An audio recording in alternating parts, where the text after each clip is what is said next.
Today, at approximately 3:15 a.m. local time, the Israeli military launched waves of airstrikes across Iran, targeting a number of locations, including residential areas in Tehran. These attacks, which are reportedly continuing this afternoon, have targeted Islamic Revolutionary Guard Corps headquarters, military bases, radar installations, and nuclear facilities, among others.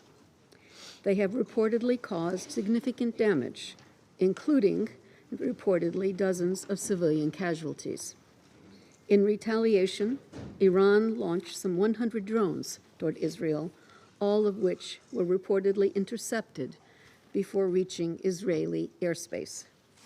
As I speak, there are reports of Iranian missiles heading towards Israel. I reaffirm the Secretary General's condemnation of any military escalation in the Middle East. I also underline the obligation of member states not to use force against the territorial integrity or political independence of any state, and in accordance with the UN Charter and international law.